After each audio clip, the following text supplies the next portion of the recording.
We'll check out the North Texas Teen Book Festival, we'll meet some talented elementary school artists, and we'll have highlights from Irving's Got Talent 2020. All this and more coming up About Town.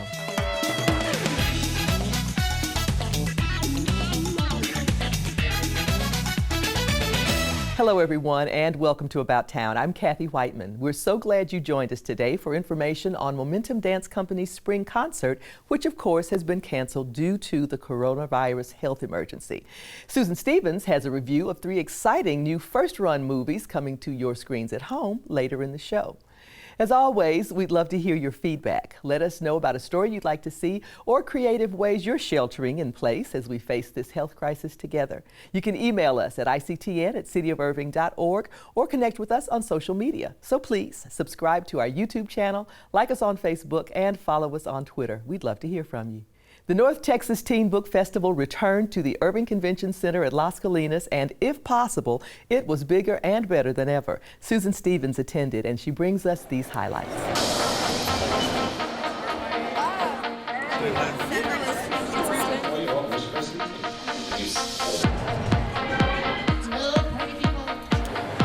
Crowds are gathering into the Irving Convention Center for the 6th annual North Texas Teen Book Festival. We have readers from all over the country, and we might even have some international readers joining us today to just celebrate middle grade and young adult literature. It's a day where teens and the rest of the community can get their hands on desired books at the book sale or new books at speed dating. So it is literal speed dating. We have librarians and teachers who are our matchmakers, and they spend a couple of minutes showing the book, like here's the cover, and they tell a little bit about it, and we try to make some comparisons to other books they might know, and then the kids get to go down the line and then just pick the one that sounds best to them. It's also an opportunity to meet authors and attend one or more of their 46 panels. We've got John Green, who wrote The Fault in Our Stars, also Let It Snow, which he co-wrote with Lauren Myracle and Maureen Johnson. Our 3 middle grade keynotes are Soman Chainani, Rachel Renee Russell, and her daughter Nikki Russell. And then we also have Raina Telgemeier, Allie Carter. We have some fabulous names in both young adult and middle grade. A few authors even made appearances at the Alamo Drafthouse Las Colinas in part of the book festival's Film Festival. The Film Fest is just an opportunity for us to show the impact of young adult literature. So obviously everybody loves to read YA, but we also like to watch it. So last night we had Nicola Yoon at a screening for The Sun Is Also a Star, and Ransom Riggs was at a screening of Miss Peregrine's Home for Peculiar Children. And they showed the movie, there was a Q&A, and attendees also got to get a free signed book. The event grows bigger every year as readers come together to share their love of books.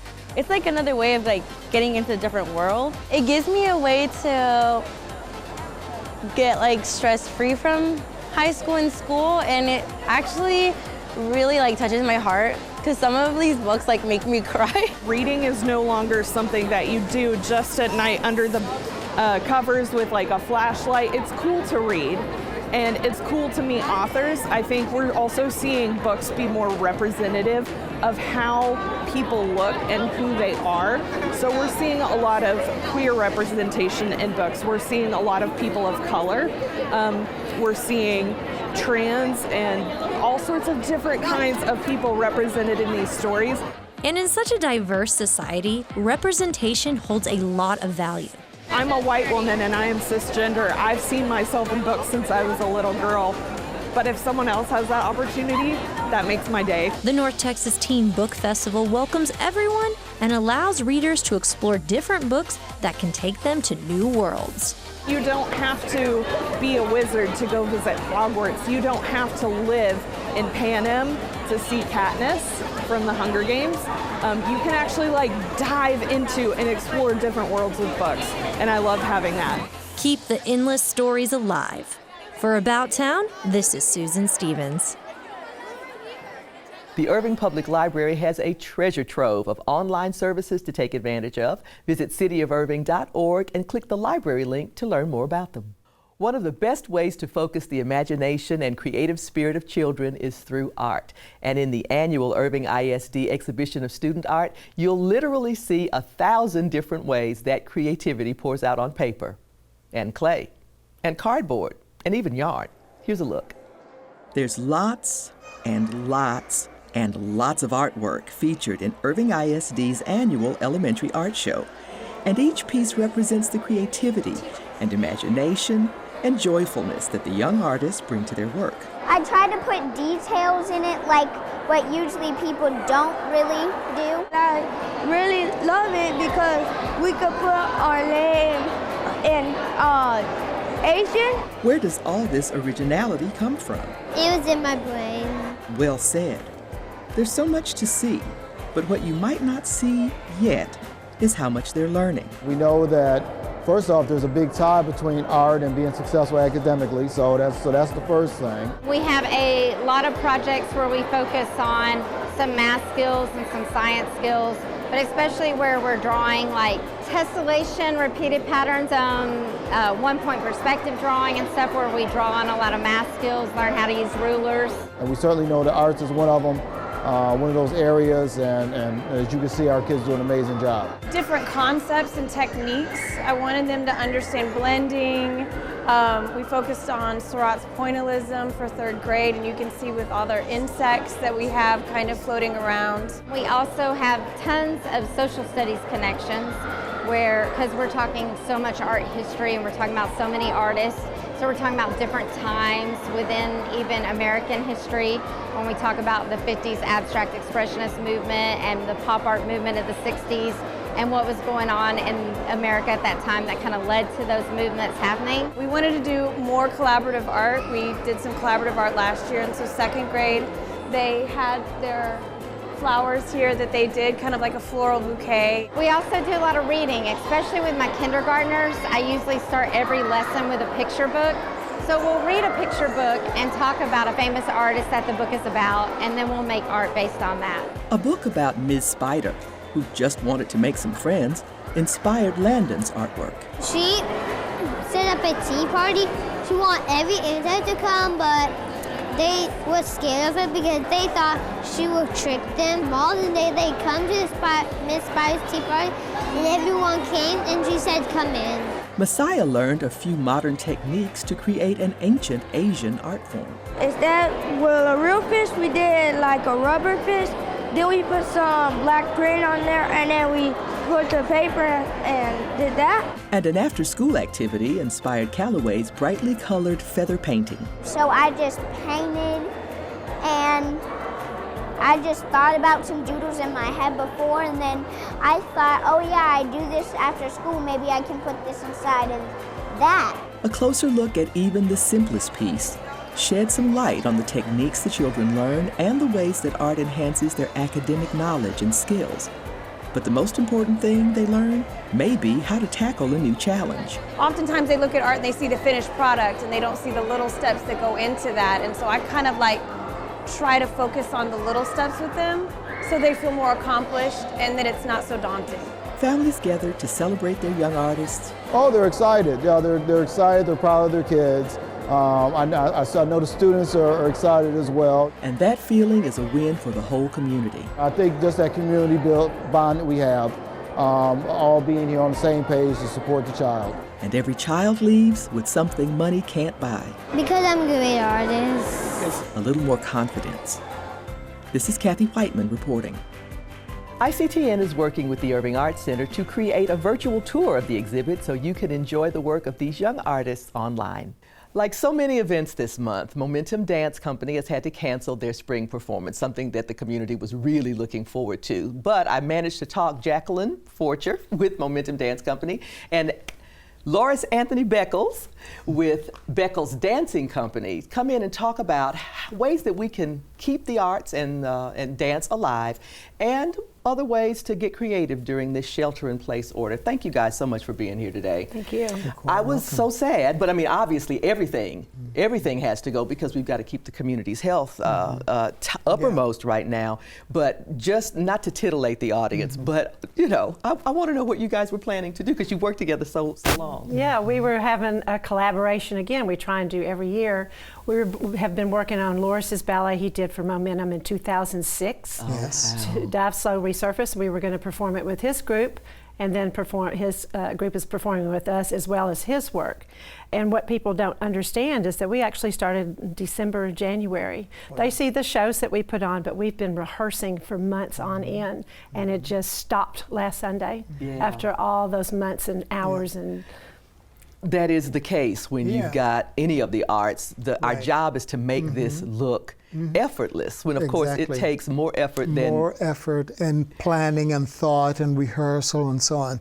But what was interesting about our show, in particular, our collaboration, is that not half, but my company and her company were dancing together. For the first time.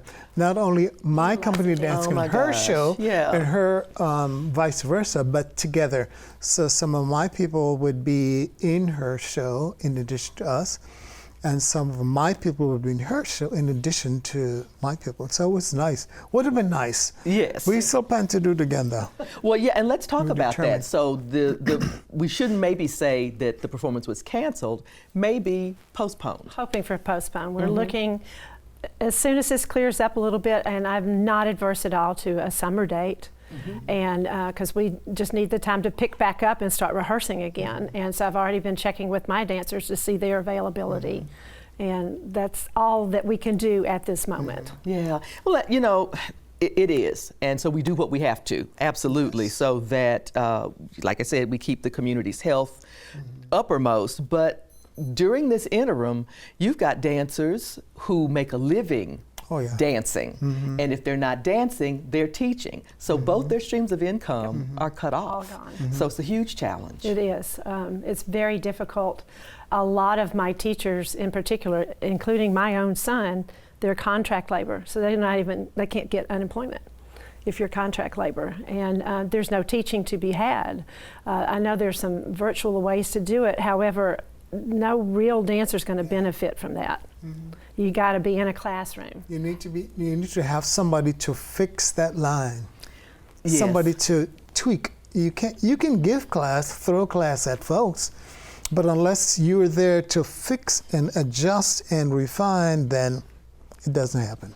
Well, you're exercising, but you're not necessarily dancing, I guess. Right, and you're exercising. Maybe, you know, some people said do not practice. Well, some of the teaching at my time was do not practice at home, because you're practicing what you think is right. It might be wrong. You do need the teacher's eye live. So that's the issue we're facing right now. Yeah, and it's trying to be there, and you can't be there. In addition to the financial loss. Yeah. So, and speaking of that, if folks in the audience who are watching this want to know how they can help, obviously a donation would be helpful. Can you talk a little bit about that? Yes, we accept donations year-round. It's not just grants, it's not just ticket sales. We need the money all the time because there are still bills to be paid. Most of my staff is stipend. Loris's staff is a different matter. They are dependent on their income from the ballet dance company. Actually, one person or managing assistant decided to donate her pay, which is low to begin with, to one of the dancers because his income, complete income, everything he did interacted with the people. Wow. With people. Yeah. So he's like sitting at home with no money. So she did that. But you know, I think that it's awful. It's awful. The production right now is awful, but I think with resilience and creativity and our concentration on health for all, we'll make it. You know, we just I'm have to glad you have brought great that up. shows on TV, and then they Yes. get tired of their couches and go out and see us. I just want to mention to our viewing audience, we are absolutely maintaining Yes. that social distancing, you know, Yeah, so that we're we're closer. so that we're, because we're all good friends, and so it feels weird to I be doing know. this, but it's the Air critical hugs. thing. Yeah, lots of air hugs. So folks, if you would like to help, if you're a fan, as I am, of both of these wonderful dance companies in our community, if you'd like to help, please go to their website for more information. So that would be MomentumDanceCompany.org and BeckelsDancingCo.org. With the temporary closure of local theaters, Hollywood is sending new movies straight to the small screen. This week, Susan reviews 3 new films you can watch from the comfort of home.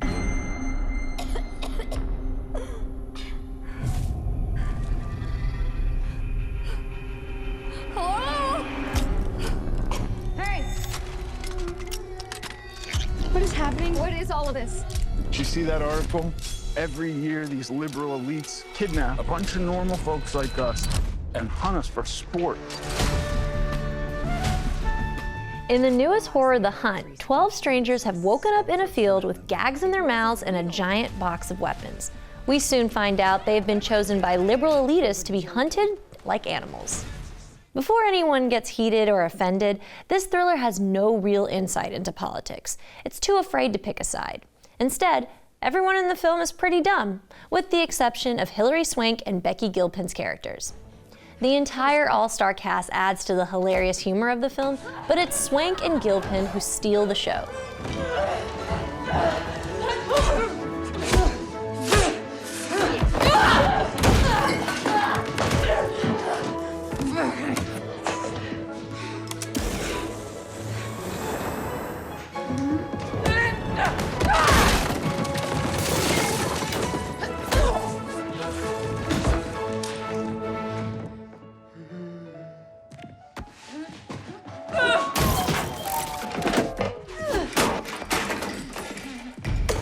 Gilpin is quietly comical while impressing with her kick-butt survival instincts. But it's her nail-biting showdown with Swank that will have you cringing and cheering. While the purpose of the film might be lost, the humor and action is easily found. There's a lot of fun to be had with these idiotic characters, especially from the gruesome, sometimes shocking deaths they experience. It encompasses the same kind of satire and excitement from last year's Ready or Not, but sadly, the premise is not as unique. There's been a killing spree. You gotta come here right now. You actually believed we were hunting human beings for sport. Ultimately, The Hunt feels like a funny version of the Purge films with a role reversal. And if you are of age, I recommend this entertaining, fast-paced, mindless thriller that provides plenty of laughs and shrieks. Actors. I'm playing an Arab refugee, but I identify as white. I think that's problematic too, in some way. You wanted it to be real, so you decided it was.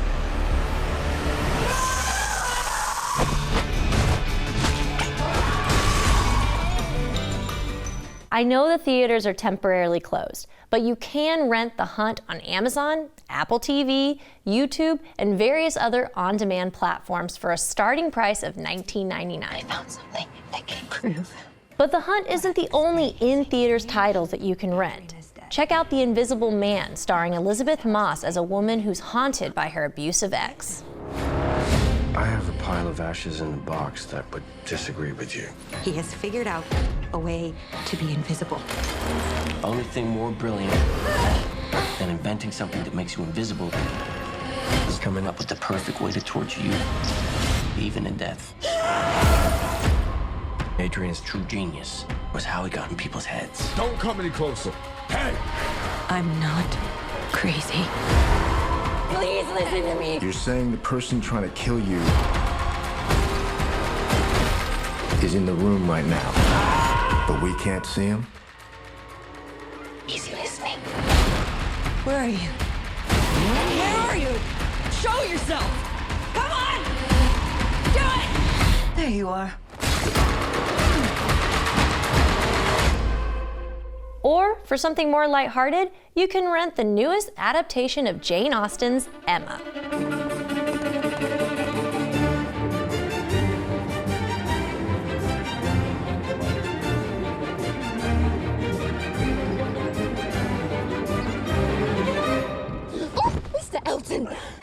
Watch any of these current box office hits in the comfort of your own home.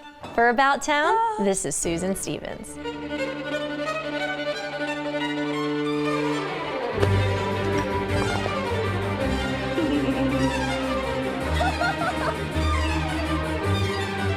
Emma. Probably no second gentleman and a gentleman in respectful relation. The Hunt, Invisible Man, and Emma are currently streaming online.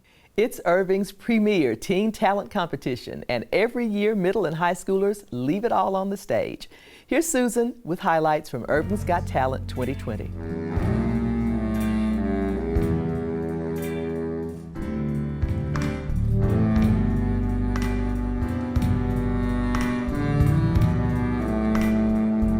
Lane Thompson is playing Hairspray's I Know Where I've Been at this year's Irving's Got Talent. It's a song that's dedicated to a very special person. December 24th, 2019, I lost my grandmother very suddenly. It was an overnight thing, and she was the biggest piece of my life, and she always supported me in everything. So I chose that song because that song speaks to me about going through that rough time. But I'm going to keep it together and just do it for her, and I know she's watching. I'll be okay, yeah. Lane, along with other Irving teens, are showcasing their various talents to the community. So we have 17 acts this year, and we have a little bit of everything. We've got some dancers, we got some musicians, and we have some really good vocalists as well. Of those acts are sibling dancers Daniel and Sarah Sofia Duarte. The beginning is going to be a mini solo between me and my sibling, and then we're going to, as a group, come together and do a performance that is a mix of two songs. It's like a mini compilation of some of songs that we've seen together that we wanted to do the cover dances. Dance means a lot to both Sarah and Daniel. I just love dancing so much. There's not a day that I don't dance in even the smallest way, so it's really incorporated to my life and just makes me feel fulfilled. It makes me feel like there's something that in this world that I can do to make me feel better and that I love. Not everything has to go dark and that I'm alone. When I dance, I feel like I'm living. And it means even more that they get to share this passion together in front of a live audience. As little kids, we always had big dreams to be able to present in front of an audience and to entertain people with talents that we've been given. And I'm honestly very excited to get to have the chance to perform with my brother. Along with Sarah and Daniel's dance group, there were 3 other dance acts.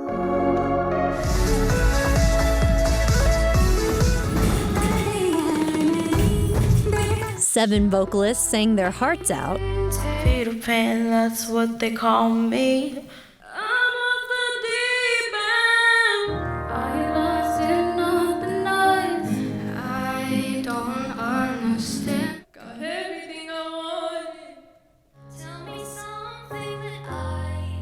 And 6 instrumentalists wowed the crowd.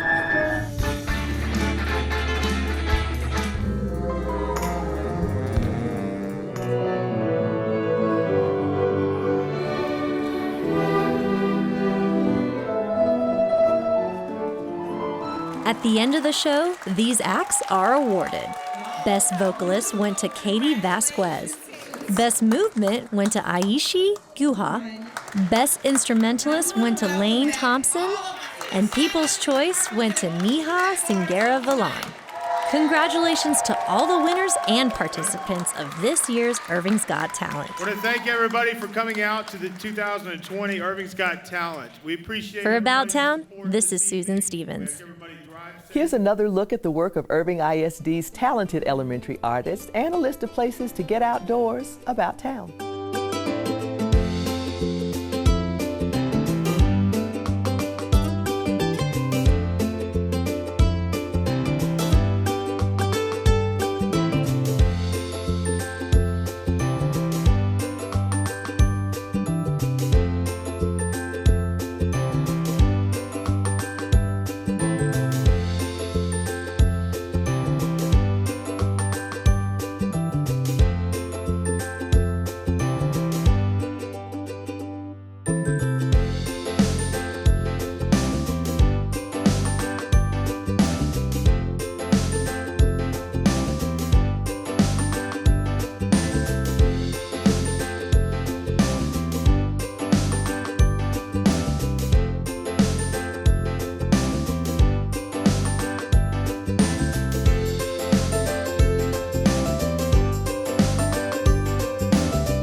And that wraps up this edition of About Town. Thanks for joining us. Please be sure to tune in next time for highlights from Night of Promise, benefiting Family Promise of Irving.